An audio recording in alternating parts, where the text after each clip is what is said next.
Gopi Jana Vallabha Girivaradari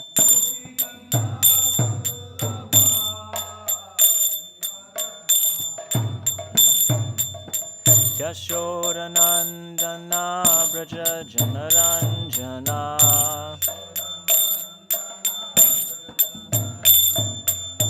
Yashodanandana Braja Janaranjana Yamunatira Vanachari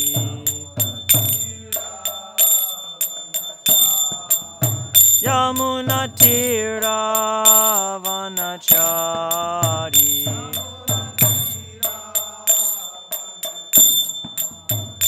Jaya Radha Madhava Kunja Bihari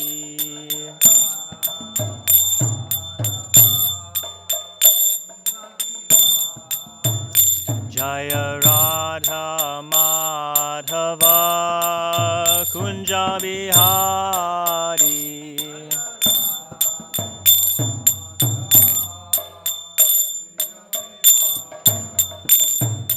Gopi Jana Vallabha Girivaradari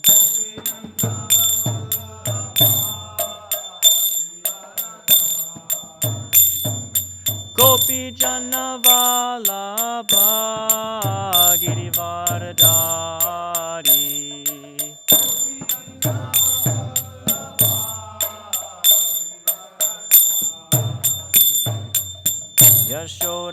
Yashodanandana Braja Janaranjana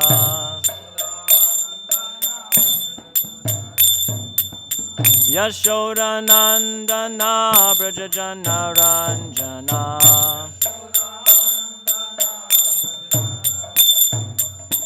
Yamunatira Vanachari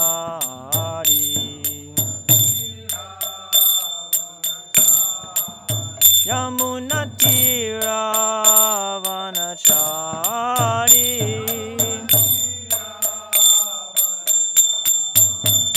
Jaya Radha Madhava Kunja Bihari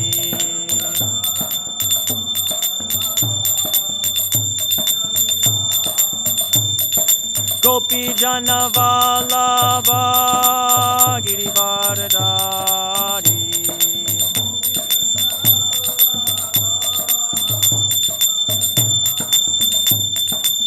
Yashodanandana Braja Janaranjana Yashodanandana Braja Janaranjana Yamunatira Vanachari Yamunatira Vanachari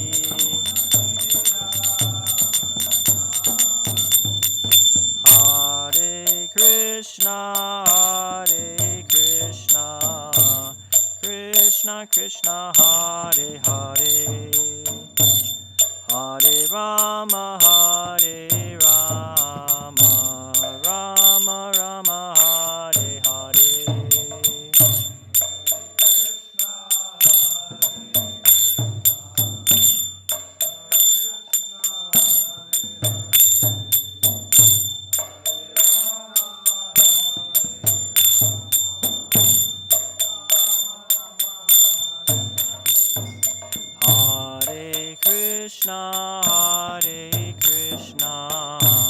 Krishna Krishna Hare Hare Hare Rama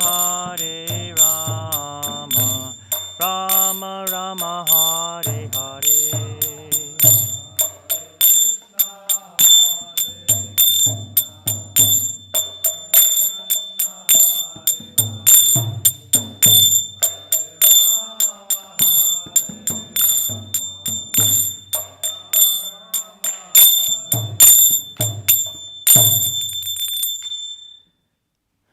Vishnupad Paramahamsa Parivrajagacharya Statara Shushimad, His Divine Grace A.C. Bhaktivedanta Swami Srila Prabhupada Ki. Jam Vishnupad Paramahamsa Parivrajagacharya Statara Shushimad, His Divine Grace Srila Bhakti Siddhanta Saraswati Goswami Maharaj Prabhupada Ki Jai. Ananta Koti Vaishnava Vrinda Ki Jai. Ramacharya Srila Haridas Thakur Ki Jai. Prem Sagaho Shri Krishna Chaitanya Prabhu Nityananda Shri Advaita Gadadhar Shiva Sadi Gaura Bhakta Vrinda Ki Jai. All glories to the Summa devotees. All glories to the Summa devotees. All glories to the Summa devotees. All glories to Shri Guru and Gauranga. All glories to Srila Prabhupada. Om Namo Bhagavate Vasudevaya. Om Namo Bhagavate Vasudevaya. Om Namo Bhagavate Vasudevaya. Narayanam Namaskritya Naram Chaiva Narottamam Devim Saraswatim Vyasam Tato Jayam Udirayed Nashta Prayeshu Badreshu Nityam Bhagavata Sevaya Bhagavati Uttama Shloke Bhaktir Bhavati Naishtaki. Today we are reading from the second canto of the Srimad Bhagavatam, chapter number 9, entitled Answers by Citing the Lord's Version. And today's class will be on text 37.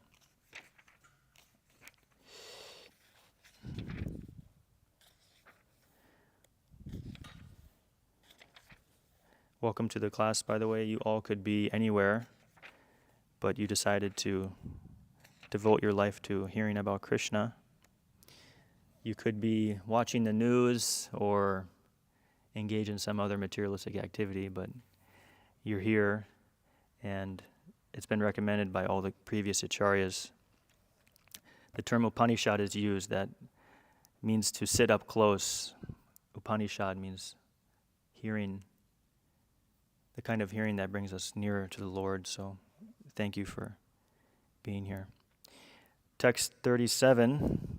Etan matam samatishta paramena samadina bhavan kalpa vikalpeshu na vimuyati kardhichit. Etan matam samatishta paramena samadina bhavan kalpa vikalpeshu na vimuyati kardhichit. Etan matam samatishta paramena samadina bhavan kalpa vikalpeshu na vimuyati kardhichit. Etan matam samatishta paramena samadina bhavan kalpa vikalpeshu na vimuyati kardhichit. Please chant.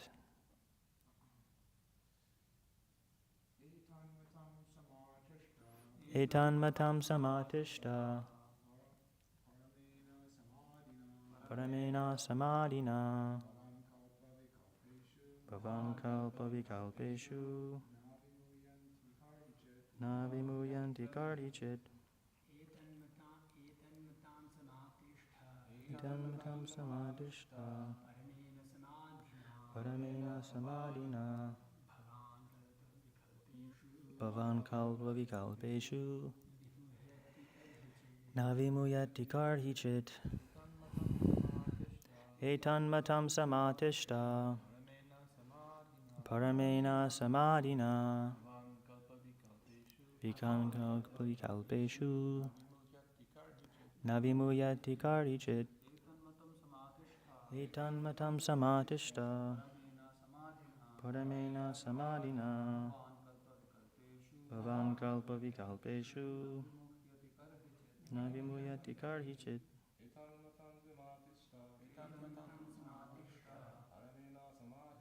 Paramena samadhina bhavan kalpa vikalpeshu navimuyanti karhichit. Etat, this. Matam, the conclusion.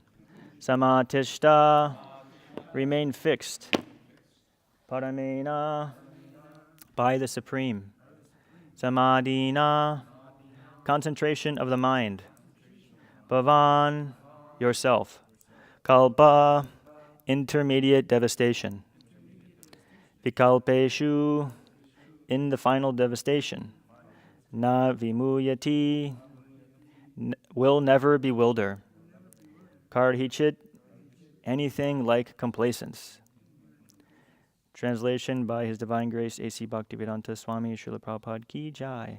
O Brahma, just follow this conclusion by fixed concentration of mind, and no pride will disturb you, neither in the partial nor in the final devastation. Purport. It's a little lengthy, but not nearly as long as the others. As in the Bhagavad Gita, 10th chapter, the personality of Godhead, Lord Krishna, has summarized the whole text in 4 verses, namely, Aham Sarvasya Prabhava, etc. So the complete Srimad Bhagavatam has also been summarized in 4 verses as Aham Eva Sam Evagre, etc. Thus, the secret purpose of the most important Bhagavatite conclusion has been explained by the original speaker of the Srimad Bhagavatam, who was also the original speaker of the Bhagavad Gita, the personality of Godhead, Lord Shri Krishna. There are many grammarians and non-devotee material wranglers who have tried to present false interpretations of these 4 verses of the Srimad Bhagavatam, but the Lord himself advised Brahmaji not to be deviated from the fixed conclusion the Lord had taught him. The Lord was the teacher of the nucleus of Srimad Bhagavatam in 4 verses, and Brahma was the receiver of the knowledge. Misinterpretation of the word aham by the word jugglery of the impersonalist should not disturb the mind of the strict followers of the Srimad Bhagavatam. Srimad Bhagavatam is the text of the personality of Godhead and his unalloyed devotees, who are also known as the Bhagavatas. And any outsider should have no access to this confidential literature of devotional service. But unfortunately, the impersonalist, who has no relation to the Supreme Personality of Godhead, sometimes tries to interpret Srimad Bhagavatam by his poor fund of knowledge in grammar and dry speculation. Therefore, the Lord warns Brahma, and through Brahma, all future devotees of the Lord in the disciplic succession of Brahma, that one should never be misled by the conclusion of the so-called grammarians or by other men with a poor fund of knowledge, but must always fix the mind properly via the parampara system. No one should try to give a new interpretation by dint of mundane knowledge. And the first step, therefore, in pursuance of the system of knowledge received by Brahma, is to approach a bona fide guru who is the representative of the Lord, following the parampara system. No one should try to squeeze out his own meaning by imperfect mundane knowledge. The guru, or the bona fide spiritual master, is competent to teach the disciple in the right path, with reference to the context of all authentic Vedic literature. He does not attempt to juggle words to bewilder the student. The bona fide spiritual master, by his personal activities, teaches the disciple the principles of devotional service. Without personal service, one would go on speculating like the impersonalist and dry speculators, life after life, and would be unable to reach the final conclusion. By following the instructions of the bona fide spiritual master in conjunction with the principles of revealed scriptures, the student will rise to the plane of complete knowledge, which will be exhibited by development of detachment from the world of sense gratification. The mundane wranglers are surprised that one can detach himself from the world of sense gratification, and thus any attempt to be fixed in God realization appears to them to be mysticism. This detachment from the sensory world is called the Brahmabhuta stage of realization, the preliminary stage of transcendental devotional life, para bhaktihi. The Brahmabhuta stage of life is also known as the Atmarama stage, in which one is fully satisfied and does not hanker for the world of sense enjoyment. This stage of full satisfaction is the proper situation for understanding the transcendental knowledge of the personality of Godhead. The Srimad Bhagavatam 1:2-20 affirms this. Evam prasanna manaso bhagavad bhakti yogataha bhagavad tattva vijnanam mukta sangasya jayate. Thus, in the completely satisfied stage of life, exhibited by full detachment from the world of sense enjoyment, as a result of performing devotional service, one can understand the science of God in the liberated stage. In this stage of full satisfaction and detachment from the sensory world, one can know the mystery of the science of God with all its confidential intricacies, and not by grammar or academic speculation. Because Brahma qualified himself for such reception, the Lord was pleased to disclose the purpose of Srimad Bhagavatam. This direct instruction by the Lord to any devotee who is detached from the world of sense gratification is possible, as stated in the Bhagavad Gita 10.10. Tesham satatayuktanam bhajatam pratipurvakam dadami buddhi yogam tam yena mam upayanti te. Unto the devotees who are constantly engaged in the Lord's transcendental loving service, priti purvakam, the Lord, out of his causeless mercy upon the devotee, gives direct instructions so that the devotee may make accurate progress on the path returning home back to Godhead. One should not, therefore, try to understand these 4 verses of Srimad Bhagavatam by mental speculation. Rather, by direct perception of the Supreme Personality of Godhead, one is able to know all about his abode, Vaikuntha, as was seen and experienced by Brahmaji. Such Vaikuntha realization is possible by any devotee of the Lord situated in the transcendental position as a result of devotional service. In the Gopala Tapani Upanishad, Shruti, it is said, Gopa Vesho me Purusha Purastad Avirbha Bhuva. The Lord appeared before Brahma as a cowboy, that is, as the original personality of Godhead, Lord Sri Krishna, Govinda, who was later described by Brahmaji in his Brahma Samhita 5.29. Chintamani prakata sadma sukalpa vriksha laksha vritesha sudabira pipalayantam lakshmi sahasra shatasam brahma sevyamanam govindamadi purusham tamaham bhajami. Brahmaji desires to worship the original personality of Godhead, Lord Sri Krishna, who resides in the topmost Vaikuntha planet known as Goloka Vrindavan, where he is in the habit of keeping Sarabi cows as a cowboy, and where he is served by hundreds and thousands of goddesses of fortune, the gopis, with love and respect. Therefore, Lord Sri Krishna is the original form of the Supreme Lord, Krishnas tu Bhagavan Swayam. This is also clear from this instruction. The Supreme Personality of Godhead is Lord Krishna and not directly Narayan or the Purusha avatars, which are subsequent manifestations. Therefore, Srimad Bhagavatam means consciousness of the Supreme Personality of Godhead, Lord Sri Krishna, and Srimad Bhagavatam is the sound representation of the Lord as much as the Bhagavad Gita is. Thus, the conclusion is that Srimad Bhagavatam is the science of the Lord, in which the Lord and his abode are perfectly realized. Om Ajnana Timirandasya Jnananjana Shalakaya Chakshurun Militam Yena Tasmai Shri Gurave Namaha Shri Chaitanya Manobhishtam Stapitam Jena Bhutale Swayam Rupa Kadamayam Dadati Swapadantikam Vandeham Shri Guru Shri Yutafara Kamalam Shri Gurun Vaishnavamscha Shri Rupam Sagrajatam Sahagana Raghunatam Vitam Tam Sajivam Sadvaitam Savadhutam Parijana Sahitam Krishna Chaitanya Devam Shri Radha Krishna Padan Sahagana Lalita Shri Vishakan Vitamscha E Krishna Karuna Sindho Dinabandhu Jagatpate Gopesha Gopika Kanta Radha Kanta Namostate Tapta Kanchana Gourangi Radhe Vrindavaneshwari Vrishabhanu Sute Devi Pranamami Hari Priye Vanchakalpaturu Bhyascha Kripa Sindhu Bhyevacha Patitanam Pavanebhyo Vaishnavebhyo Namo Namaha Namo Om Vishnu Paraya Krishna Prasthaya Bhutale Shrimati Vaisheshika Das Harikari Iti Namane Namo Om Vishnu Paraya Krishna Prasthaya Bhutale Shrimate Bhakti Vedanta Swaminiti Namane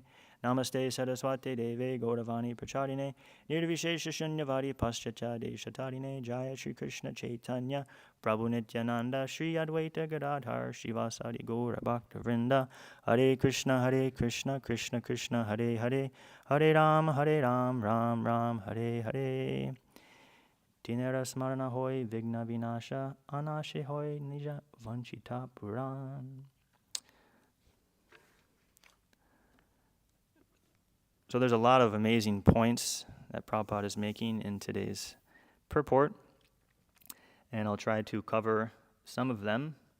I have a lot of notes written down, so I'll go through today's verse and share with you some of my realizations after reading this text. In the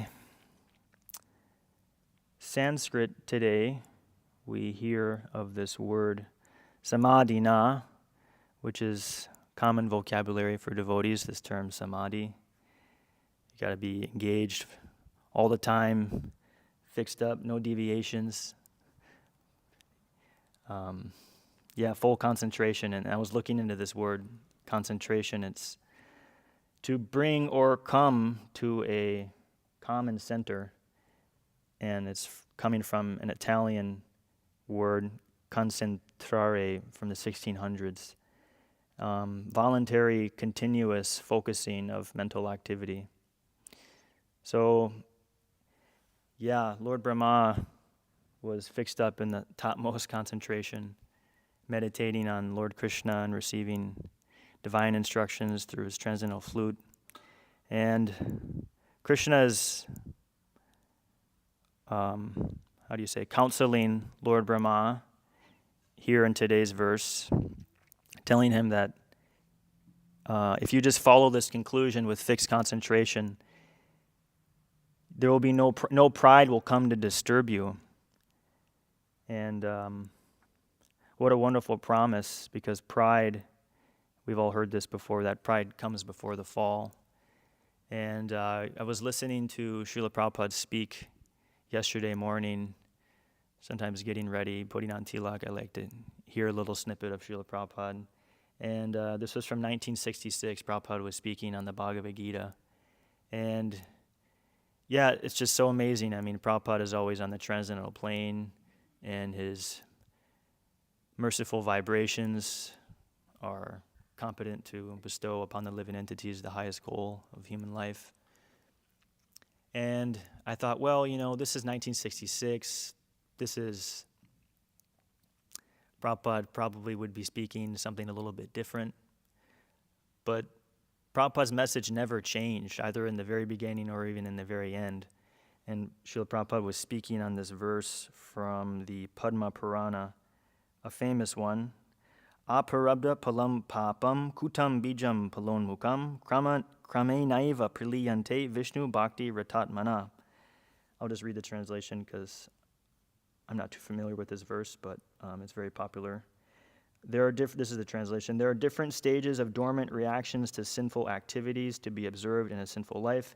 Sinful reactions may be just waiting to take effect. Palonmukha, reactions may be still further dormant. Kuta, or the reactions may be in a seed-like state. Bija. In any case, all types of sinful reactions are vanquished one after another if a person engages in the devotional service of Lord Vishnu.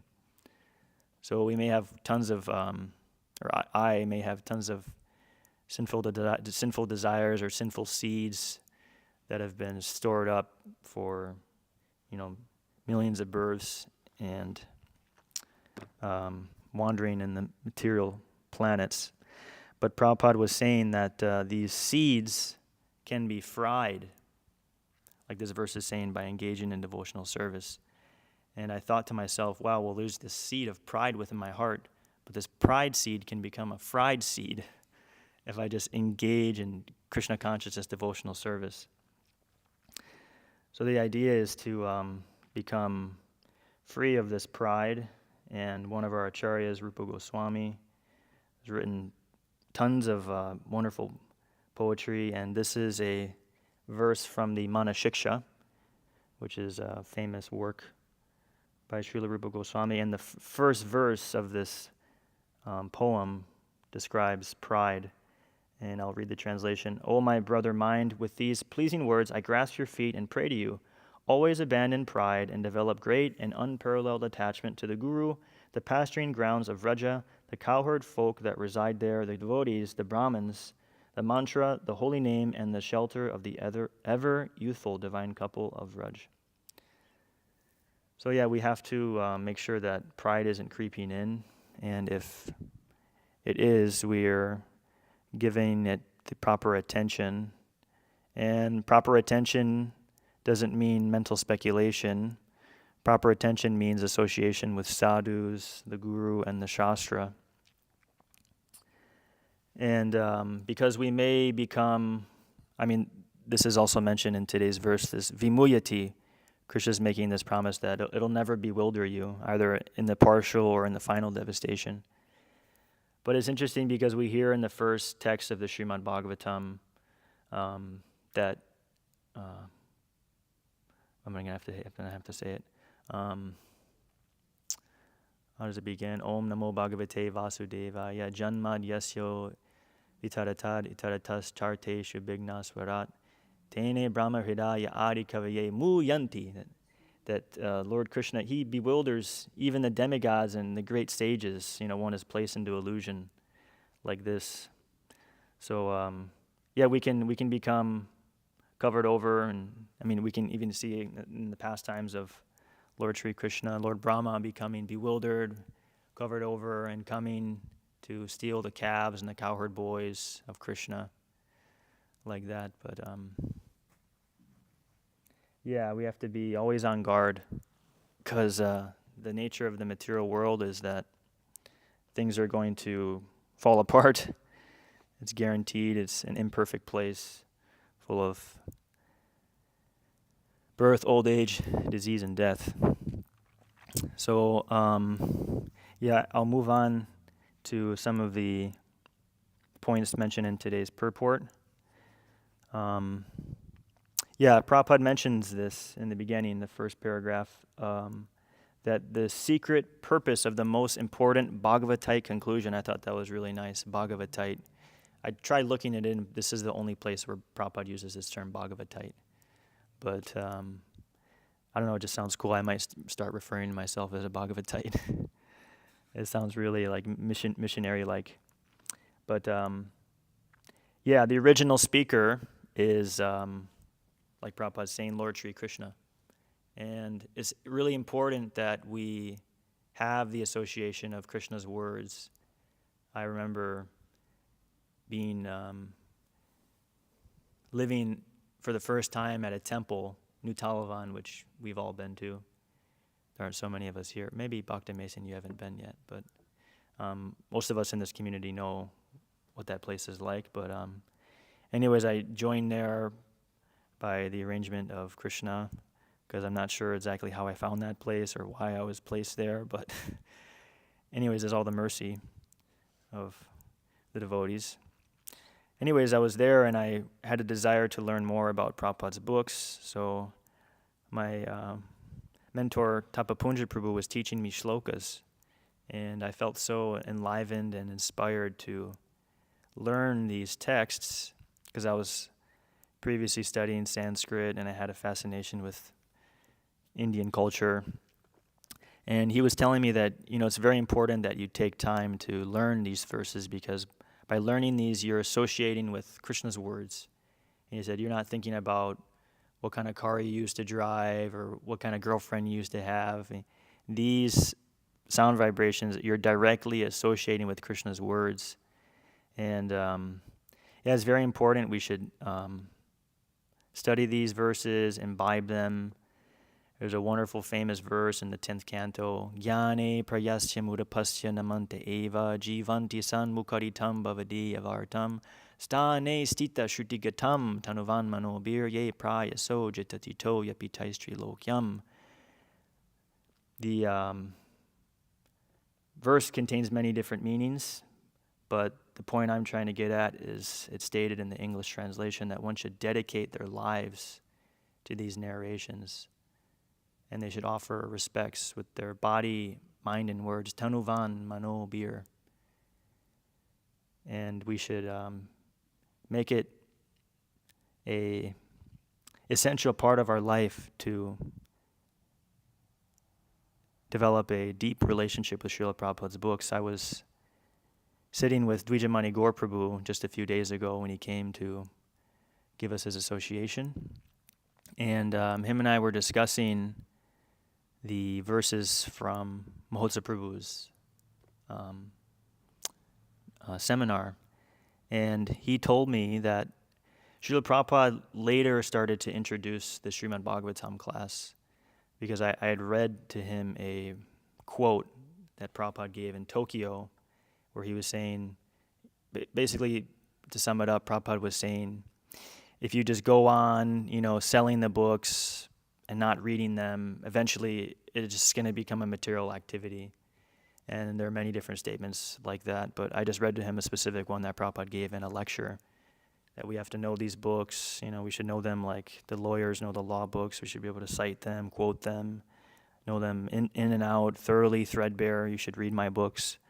And Dvijamani Gaur Prabhu was saying, because in the beginning, Kalki Prabhu was touching on this a little bit yesterday in his class, that devotees, they just go out all day on the Sankirtan, and there was no like regular program. So Prabhupada, I think in 1972, I tried digging up more about this, but I couldn't find so much. It wasn't really an extensive research, but with Dvijamani Gaur Prabhu I could trust because he's a sadhu. And Prabhupada was instructing his disciples and followers to speak on the Srimad Bhagavatam daily.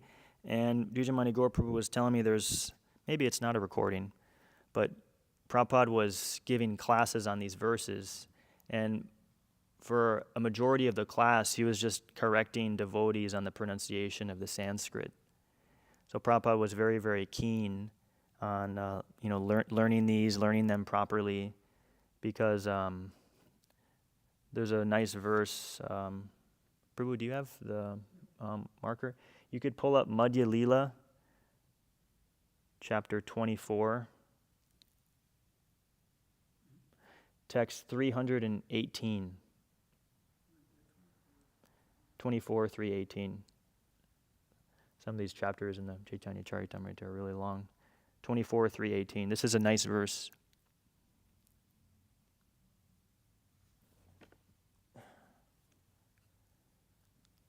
It's glorifying the Holy Scripture. Yep, you can go to the translation. Srimad Bhagavatam is as great as Krishna, the Supreme Lord and shelter of everything. In each and every verse of Srimad Bhagavatam, and in each and every syllable, there are various meanings. So, we're really fortunate to have, Mahotsav Prabhu gave so much effort and work into presenting the 4 essential verses from the Srimad Bhagavatam.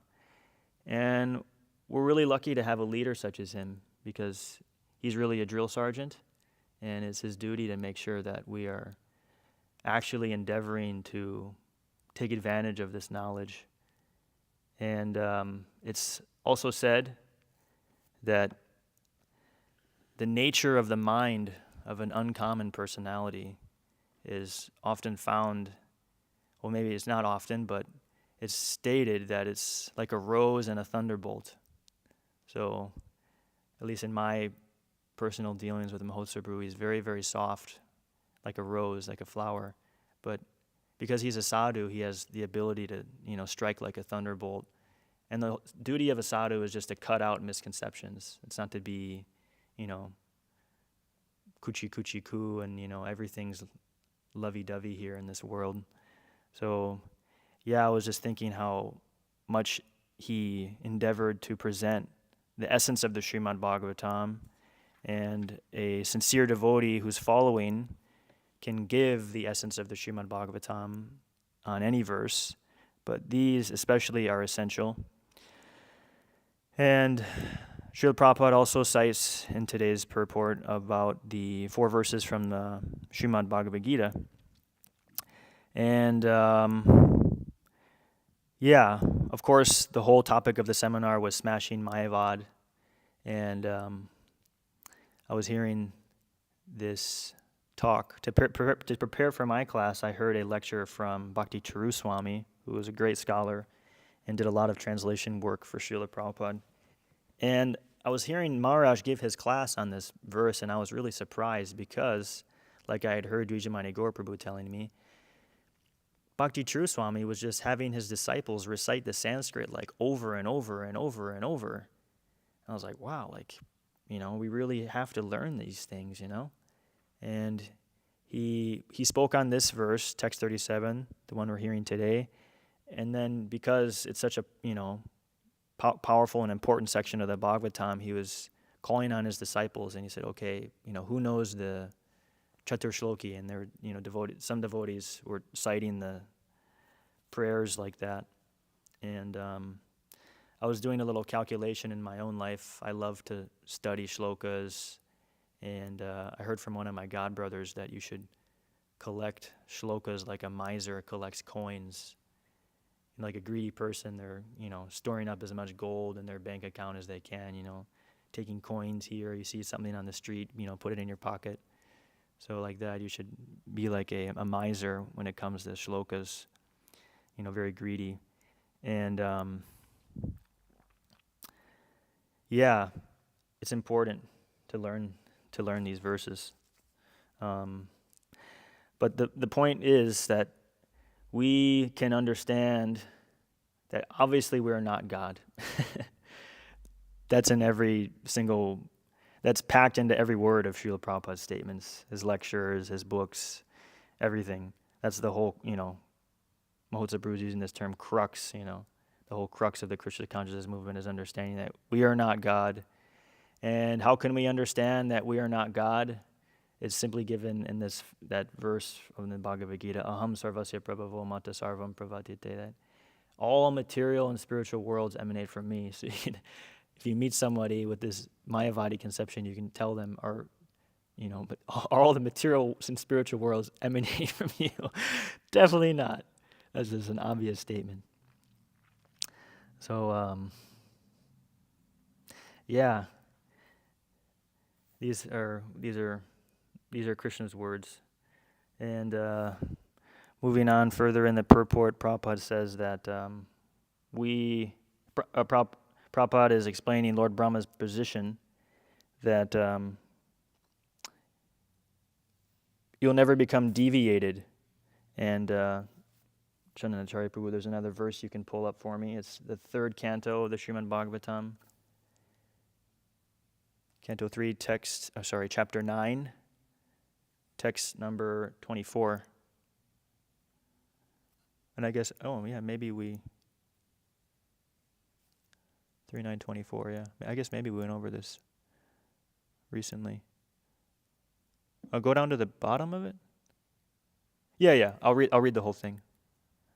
The Lord's potencies are innumerable as he lies down in the water of devastation. I am born as the total universal energy from the navel lake in which a lotus sprouts. I am now engaged in manifesting his diverse energies in the form of the cosmic manifestation. I therefore pray that in the course of my material activities, I may not be deviated from the vibration of the Vedic hymns. So this is from the same chapter that we're on currently, although it's only text 24. I feel like that verse was spoken a long time ago. But that is Lord Brahma's. Oh, I'm sorry. This is from the 3rd canto. I'm sorry, I mixed it up. Anyways, there I go again. I'm a little tired today, so I'm definitely under the influence. This is from the 3rd canto, Lord Brahma's prayers for creative energy. So we should pray like this, never to be deviated from the fixed conclusions, because there's so many options that the material world is offering in so many different shapes and forms and sizes, like we see those who travel. For instance, when you land in Delhi, there are these shops called duty free, and these shops offer all of the essential things for the human form of life: chocolate, cigarettes, wine, perfume.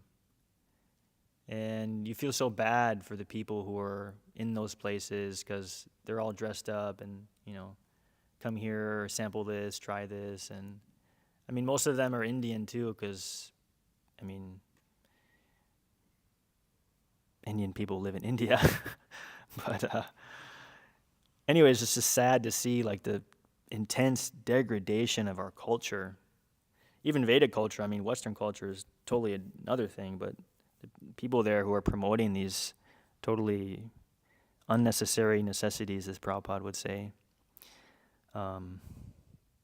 We shouldn't be so much distracted by these different things, because we should always be busy with the work of the spiritual master and the Guru Parampara. Prabhupada writes in the 1st canto that the transcendentalist is always overwhelmed with studying the nature of the absolute truth, and therefore he's not distracted or overcome by sense gratification, because you look on his desk and there's, piles and piles of books, and, Prabhupada was staying up late, sleeping only a few hours. I mean, even the great acharyas would forego even sleep, the 6 Goswamis. But we can't imitate these personalities, obviously. We have to remain balanced. Yukta hara viharasya, yukta chestasya karmasu, nikila swapna bodhasya, yogo bhavati dukkha. I messed that verse up a little bit. But anyways, the Bhagavad Gita teaches that one should be balanced in their work, their recreation, in their eating, and in their sleeping. And in doing these things, one can mitigate all the material pains by practicing bhakti yoga.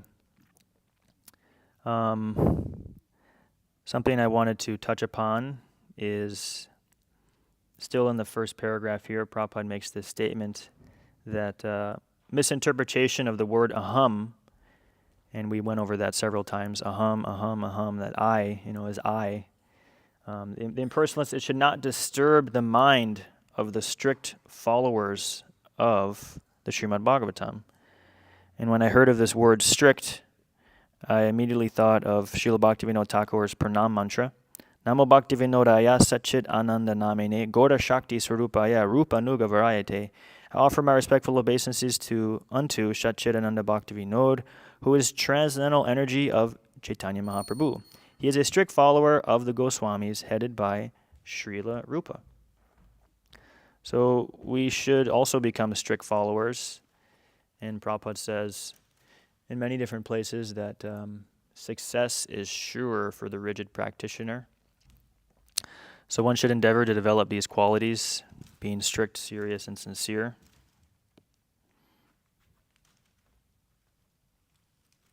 And I'll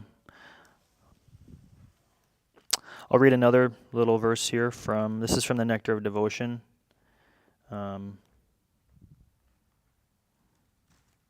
This is from the 12th chapter. Nectar of Devotion, you could read that book forever and ever and always find new realization in reading that. But this is just a small little snippet here.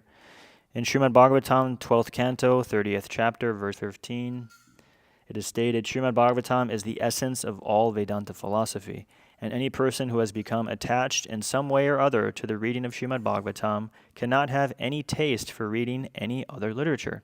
In other words, a person who has relished the transcendental bliss of Srimad Bhagavatam cannot be satisfied with mundane writings. So we should come to that stage or platform that we don't have a taste for dull, pale material things.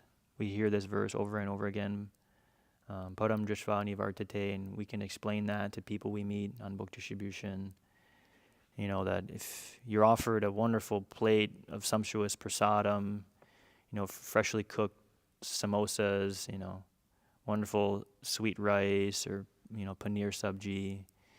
I mean, you name it, even if you just have some rice and dal, you'll be happy. But if someone comes and offers you some, awful sorts of foodstuffs that are rotten and spoiled, obviously you're not going to want to partake in that because this is of a higher quality. So the devotees like that are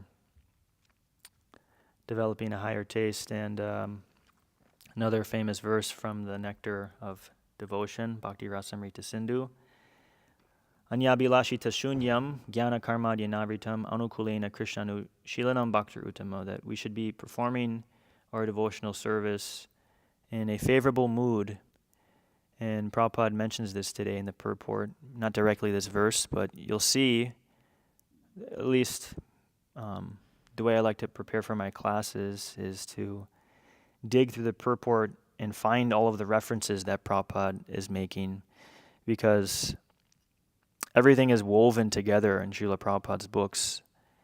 And I was appreciating Mahotsa Prabhu also, because when Janardhan Krishna Prabhu's friend came the other day, Jayananda, I guess Bhakta Jayananda, we could call him, Jayananda Prabhu, he had given a comment in the class, and Mahotsa Prabhu was saying, the proper way to engage in discussion is to quote something from the literature.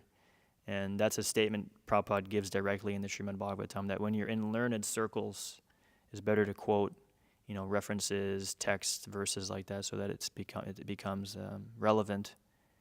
But also if you have some doubt or philosophical thing, you can bring up like that. It's not totally against the it's not that everything you say has to be from the second chapter of the Bhagavad Gita or something like that. But yeah, when speaking in learned circles, it's important to have your statements backed up. Shastra Pramanam, as we always say.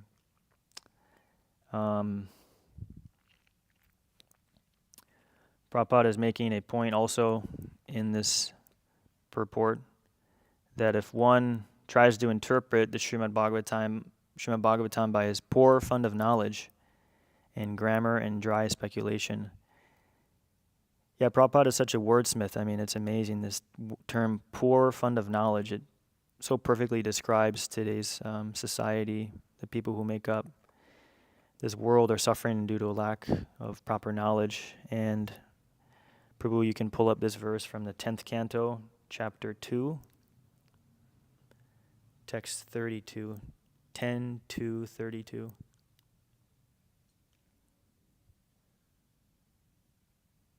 This describes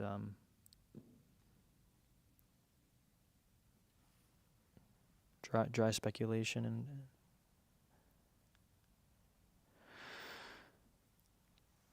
this is a nice one. Yene rivindaksha vimuktamaninas tvaya ashtabhavada vishuddha buddhaya arura krichnena parampadam tata patantya radyo nadrita yusmarangraha. Translation: someone may say that aside from devotees who always seek shelter at the Lord's lotus feet, there are those who are not devotees but who have accepted different processes of attaining salvation. What happens to them? In answer to this question, Lord Brahma and the other demigods said, O lotus-eyed Lord, although non-devotees who accept severe austerities and penances to achieve the highest position may think themselves liberated, their intelligence is impure. They fall down from their position of imagined superiority because they have no regard for your lotus feet. So this term, Avishuddha Buddhaya, is important, that their knowledge, their intelligence is Avishuddha, it's impure. And that's why it's just amazing to me. It's not amazing. It's kind of a disgrace, but why it is that there would be so many people misleading others in the name of the Srimad Bhagavatam. And Prabhupada's saying there's many different commentators like that, and it's just kind of shocking to me. It's like, how can there be such a wonderful, pure message, and then there's so many different kinds of people who are giving interpretations. Mahotsa Prabhu brought that up in his class. Prabhupada made this amazing point that there are many versions of the Bhagavad Gita, but there's never been no devotees of Lord Krishna have come from the mundane wranglers giving their interpretation, speculation on these things. We should never be misled by the conclusions of these fools and rascals. And Prabhupada makes this point that we should present the message as it is, and we shouldn't try to screw out some new meaning, thinking that we can, surpass the Acharya, or I know better than my guru, because the nice verse from the 11th canto, Tasmad gurum prapadyeta jignashu shreya uttamam shabde parichanishnatam brahman upa shamashrayam, that the spiritual master is fixed and he's able to convince others of the conclusions of the scriptures because they have taken full shelter of the Godhead. And it's important. Prabhupada's mentioning this, that we should follow the parampara system, we should follow the bona fide guru, the representative of the Lord. And yeah, we shouldn't try to screw out some new meaning, squeeze out, screw out some meaning.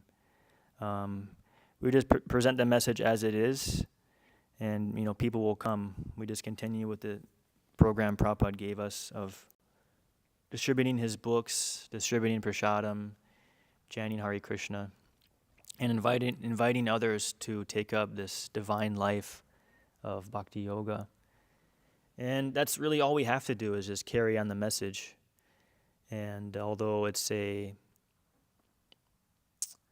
difficult task of carrying the weight of the Guru Parampara, it's what we've been asked to do, to preach Krishna consciousness boldly and not to dilute the message in whatever way. And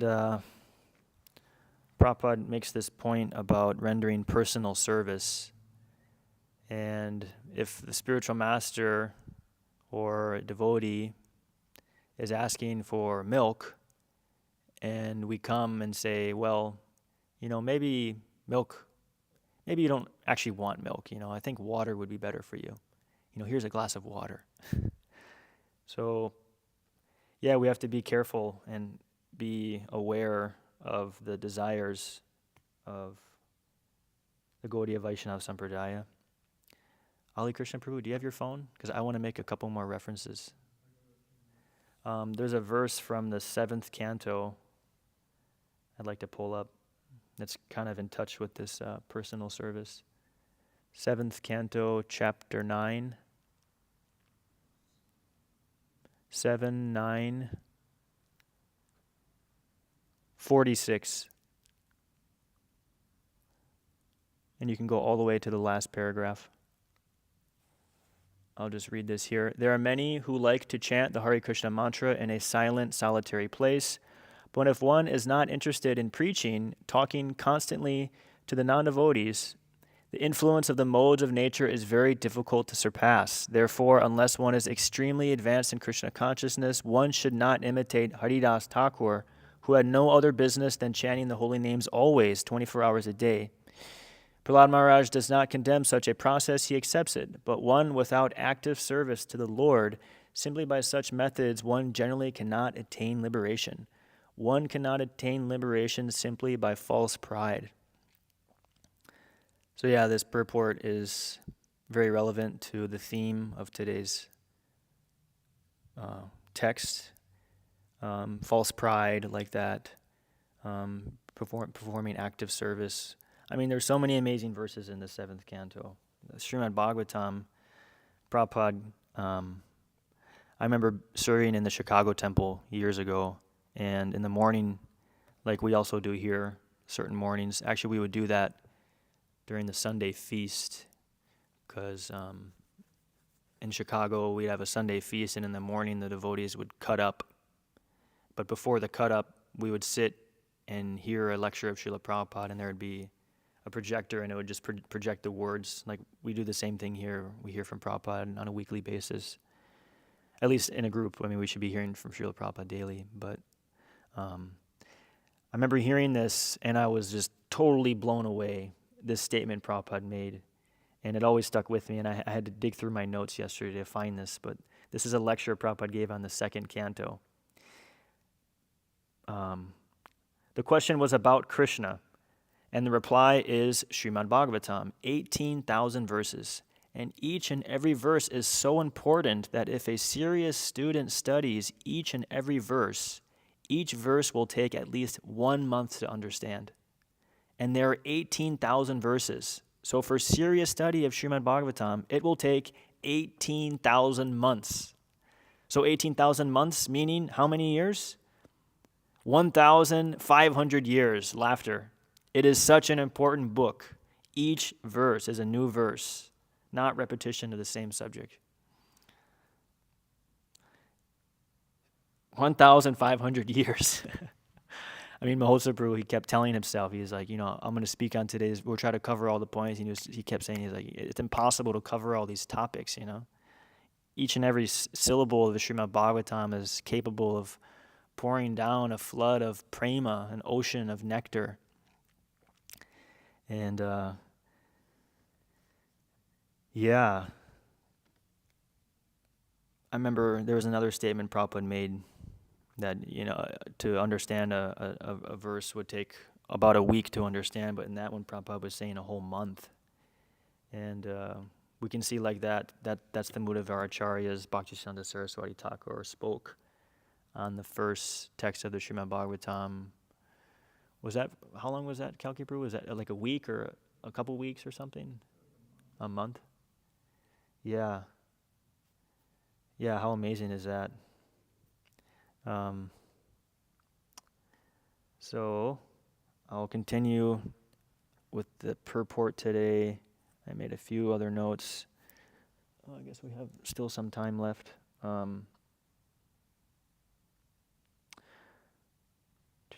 Prabhupada makes the reference in today's text that we should...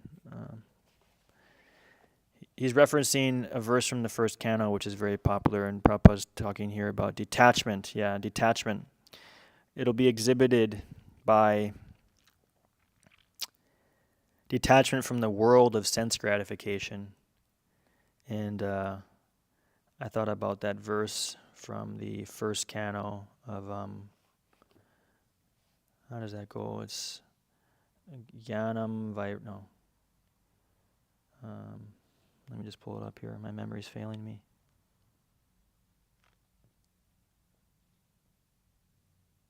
Yeah. By rendering devotional service unto the personality of Godhead, Sri Krishna one immediately acquires causeless knowledge and detachment from the world. Vasudeve Bhagavati Bhakti Yoga Prayojitaha Janayat Yashu Vairagyam Jnanam Cha Yadahaitukam. So, yeah, detachment from all things that are, separate from the Lord, like this Chatur Shlokis are saying, that anything you see, outside of connection to me, you should know it as my illusory energy. And Maya is very, very powerful, and it's easy for a conditioned soul like myself to identify with the false ego, and it's the most subtle, the ahankar, and it's the whole reason that we're still trapped here in the tabernacle of material existence. So we should render devotional service favorably to free ourselves from this trap, this allurement of false ego, because our real position is Krishna Das, Das Anudas, the servant of the servant. But I myself identify as Ahankar Das. I'm a servant of my false ego. And this can be detrimental to one's overall health in Krishna consciousness. So we should make endeavor to cut out the misconceptions by regularly hearing, because the Bhagavatam suggests Nityam Bhagavata Sevaya, that always, continuously, 24/7. And if we're not able to do that, then at least, daily we should come in touch with the Amala Purana, the spotless Purana, the Srimad Bhagavatam. And Prabhupada also mentions this verse in today's purport about the Atmaramas. And this text is also amazing and worth memorizing. But due to my puny brain, I haven't committed it to memory yet. But Sutta Uvacha Atmaramas Chimunayo Nirgranta Yapyarukrame Kurvanti Ahetukim Bhaktim Itam Bhuta Gano Hari. This verse is explaining the nature of the Atmaramas. And they are, Atma means self and Rama means pleasure. So they're the ones who are finding pleasure within. And it's stated in this text that even those who are liberated, they also relish hearing from the scripture. And we can see this example given in the life of Sri Chaitanya Mahaprabhu. He would come together with his close associates and hear narrations from the Srimad Bhagavatam. Bhaktisiddhanta Saraswati Thakur wanted his disciples to hear the Srimad Bhagavatam, specifically the pastimes of Prahlad Maharaj and Dhruva Maharaj, 108 times each. and Lord Chaitanya, the Panchatattva, Srila Gadadhar Pandit, they would recite these narrations about the Lord and his activities, and tears would overcome them and flow down onto the pages of the scripture, and it would wash away the ink. And so even those who are on the who are freed from material bondage, even they are attracted by hearing these kinds of narrations. I was thinking, it's so nice, the program we have in our temple now. And immediately after Srimad Bhagavatam class, the sound tape of Srila Prabhupada is put on. And my spiritual master always says, and all the devotees know this here because it's repeated often, that we have to KTTVG, keep the transcendental vibration going. And my spiritual master got one of this from one of his god brothers. They were in a temple somewhere, and there was some small moment between like glorification, and there was like a lull. And the devotee that he was with, he said, keep the transcendental vibration going, like keep chanting, like do some kirtan, or like keep the bhajan going, there's like a lull, So the devotee always wants to pour the nectar into their ears. And I was thinking there's this little USB drive that's plugged into the soundboard, and it looks so nice. I said, wow, it says complete audio collection of Srila Prabhupada. I said, this little disk drive it has enough potency to just destroy the whole material world. It's just a tiny little thing just plugged into a little unit, and I walked by it one day and it was like shimmering. I was like, oh my God, here is all of the Vani of our founder Acharya, Srila Prabhupada. It's just packed into this tiny little thing, like devotees in the early days, they couldn't even conceive of something like this. I remember talking with Tapapunja Prabhu on the farm. We'd be out there working, and he'd have like this huge cassette box. And he had these like Bhaktivedanta Book Trust cassette tapes. They're all white. And he had like a little drawer of them. And we'd go out there and be working on the farm, pulling out weeds. And he'd just have a tape playing. The volume was quite nice. But he was saying in the early days, devotees only had like a certain amount of access to Prabhupada's recordings. And there's this nice verse, Kalki Prabhu, you can also pull up from the 10th canto. There's another famous one. 10:14:58.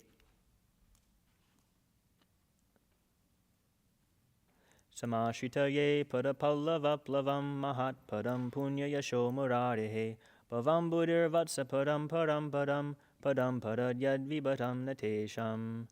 For those who have accepted the boat of the lotus feet of the Lord, who is the shelter of the cosmic manifestation and is famous as Murari, the enemy of the Mura demon, the ocean of the material world is like the water contained in a calf's hoofprint.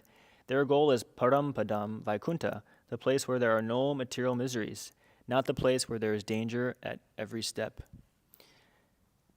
And the reason I brought up this verse is I was thinking about Krishna Life Atlanta and how this place is, the analogy is given, and I heard Mitravan Prabhu mention this in his class in ISKCON Salem, that the demigods pray, and is mentioned in this verse, and it's also described in the Krishna book, that the pure devotees, they cross over on a boat.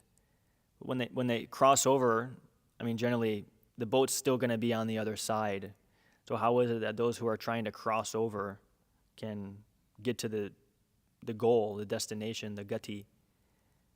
But it's described in this verse that the ocean of material existence shrinks down to the size of the hoofprint in a calf, left by a little calf walking on some muddy ground.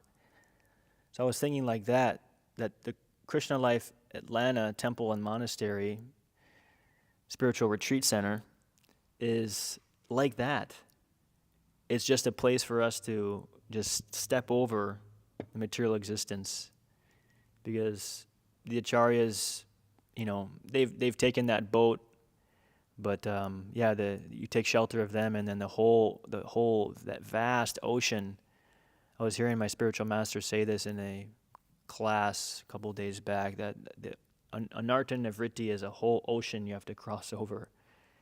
And it's stated elsewhere in the Shastra that, if one is situated on a boat, of transcendental knowledge like that, the spiritual master is their guide. The breeze in their sails is the hymns of the Vedas. So we just have to stay on the boat, and certainly we will be protected, even though there will be many different impediments. But if one just continues to render devotional service in a proper service attitude, then everything will be revealed in due course of time. And one thing my spiritual master also says, His Grace Vaisheshika Prabhu, that if all else fails, and it will, chant Hare Krishna. Because it's a guarantee, actually, in the material world that everything is just going to fall apart. It's a temporary place. Yeah, if all else fails, and it will, chant Hare Krishna. I'll make a couple other points. Prabhupada is referring to this. I'm not going to get to everything I wanted to mention, but I thought it was amazing. Prabhupada made this term referring to Krishna as a cowboy. Not a cowherd boy, but specifically the term is given, I think, twice in the purport of a cowboy. And we should learn from Krishna's instructions and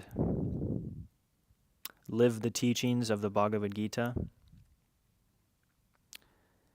And Krishna wants us to live simple lives, because he himself was protecting cows and was decorating himself with forest flowers. And he lived in a cowherd village where they had lots of access to milk products, yogurt, ghee, butter, like that. We were discussing this yesterday over Prasadam, how degraded it is in America. People have margarine. It's like, how could you give up? Butter is just so pure and simple. It's like, why is it that society had to become so degraded and convoluted that now you're serving, chemicals to the general mass of people? And I was talking with Tapapunja Prabhu yesterday also, and he was preaching to me, which was really inspiring and enlivening. But there was some person who was just stating the American culture. They're addicted to junk food. And the things that this gentleman was revealing, he was saying that oil, like processed oil, it's in everything. And the average American consumes 6 gallons of it a year. And because it's in everything, it's in soups and breads and stuff like that, this highly refined seed oils. In our ashram, we mostly use ghee, coconut oil, sesame oil, avocado oil we use. But these more highly refined chemical oils canola oil, sunflower seed oil can be bad if you use it. But Prabhu was describing to me that in many temples, whether there are temples, in our temples it's like that. People all around the world are doing this, So, we have to be proper conduits of Vedic lifestyle, because Krishna is totally aware of everything that we're doing. Kalki Prabhu mentioned this yesterday, that you can't cheat Krishna. And we can just say, oh, Prabhu, it's prasadam, why don't you just take that, don't try to cut out our enjoyment, You're trying to get rid of ladus, what's going on here? But Krishna knows the purity of the offering, and he'll be much more pleased if it's coming from a source of devotion, devotees who have taken care of that product, and it's brought up in proper consciousness like that. Krishna's more pleased, and we're making shortcuts and stuff like that. It's not the desired, how do you say, system to be in, actually, to be entangled in this modern day society of cars and machines and everything like that. I mean, of course, our acharyas wanted to use all of these things in a proper Krishna conscious way, which we're allotted to, but to get free from the modern day poison that's being, shoved down our throats from an early age, like, the things that are in bread, Ritz crackers, Oreo cookies and stuff like that, and, soda. Some of the people are calling it diabetes water. It's just really, really, it's just a sad situation, and we have to make ourselves aware of the state of the people, because everyone's suffering big time. And so as devotees, we have to make ourselves spiritually fit and make this process of Krishna consciousness attractive to the modern day people of this world, especially here in America. We have such a huge task ahead of us. Yeah, there's a couple other things I wanted to mention, but I'll just end here because it's getting close to 9 o'clock. But I pretty much said most of everything I wanted to touch upon today. So if there are any comments or questions or corrections, either from here or online. Yes, Kalki Prabhu.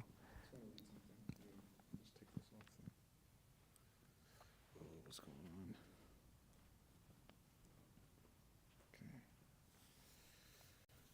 Okay.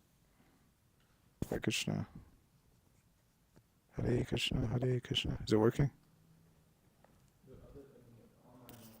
Okay. Well, if the online's one working, then I don't think I need a mic. So he's going to read something. Let's see here. So anyways, it's kind of like what you were talking about earlier. It's like we have to know the books. And this is like from a conversation that I was hearing Prabhupada give yesterday, and I thought it was interesting. So I think it's just like a couple small paragraphs. I'll just read it real quick. So Prabhupada, so we are selling the process of creation. But if I do not know what is the process of creation, we do not read. If you go to sell some book, then if he goes, what is the process of creation? You explain. And if you say, all right, let me consult the book. Kato gata vedya parahasta gatam dhanam. Parahasta gata dhanam means I have got enough wealth. Where is it? It is in others' hands. It is not in my possession, in another's possession. This kind of possession wealth has no value. Similarly, when someone asks you some question, if you say, let me consult my book, that knowledge has no value. Let me consult my book. So all these books are there. You see one sloka studying, knowing it takes 1 hour. So there are millions of slokas. How much you have to study. So these things are to be noted. This Krishna conscious movement means perfection, all around perfection. Then people will much appreciate. There is no doubt about it. And we can go anywhere, everywhere, because we are pure. We're giving the right thing. But it's kind of like what you're saying, like, I heard that last night, really, really need to know the books. And that's the first time I heard Prabhupada actually kind of say it like that. Like, let me consult the books. And he's just like, no, no, you can't consult them. I mean, we can, but he's just saying then that means you don't understand. And then people will say that, but it's interesting. And then he kind of too was talking about learning the slokas, learn a sloka in an hour. But it's just how important it is to actually learn these books. And we have to take that austerity and learn them and imbibe them and be able to convey that to others. So that's kind of just some small comment there. Thank you, Prabhu.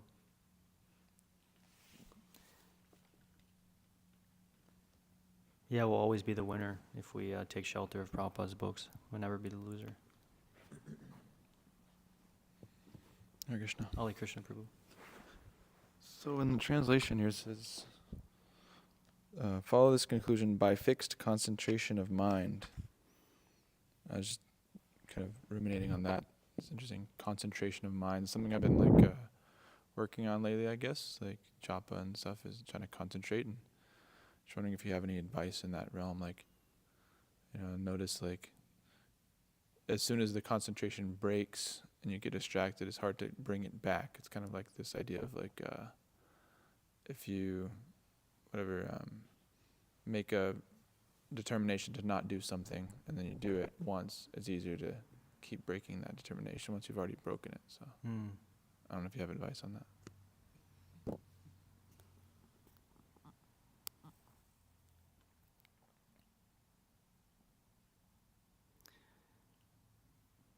Yeah, we can always refer to Prabhupada's instructions, and they'll give us the proper direction.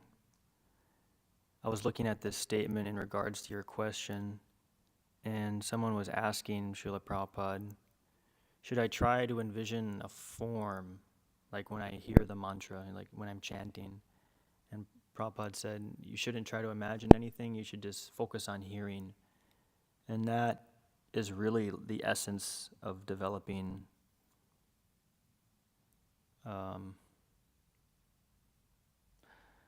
taste for the holy name is a high level. So, we can work on developing taste by implementing these different practices. But yeah, to come to the, to have that, to develop ruchi for the holy name, you have, spend your whole life doing that. But the best technique is just simply to hear and to constantly constantly bring back the mind, just to hear the syllables, Hare Krishna. Even like being with Parameshwara Prabhu in his van, I remember feeling really grateful because Prabhu was just on lockdown in Vrindavan during COVID, and I caught him after that in America. And he had tons of time, like just in Vrindavan, of just getting absorbed, like just so many decades of austerity and book distribution. And then he was saying when he was in Vrindavan, he was just like doing tons and tons of chanting. And I think Mahotsa Prabhu was making this point the other day that, renunciation or austerity, it softens the heart. And I could see that in his person, actually, that his heart was becoming melted, by engaging in Krishna consciousness long term. But I just remember being in the van with him, and that was his, like, one of his main instructions. He was like, just hear, Hare Krishna. You just hear these syllables. And it's just so simple, With the mind is just so fickle that, I remember my spiritual master saying that it's actually much more appealing and attractive to focus on the sound vibration rather than anything the mind may bring up. It's much more, relishable, and the kinds of realizations that will come about by every day attentively hearing Krishna's holy names. It's like, it's like a whole mine of jewels. That's everything is contained within the holy name. If we just have faith in the. Like you had brought this up in your class a couple days ago, which was really nice. Srila Prabhupada having faith, in the holy name of the Lord.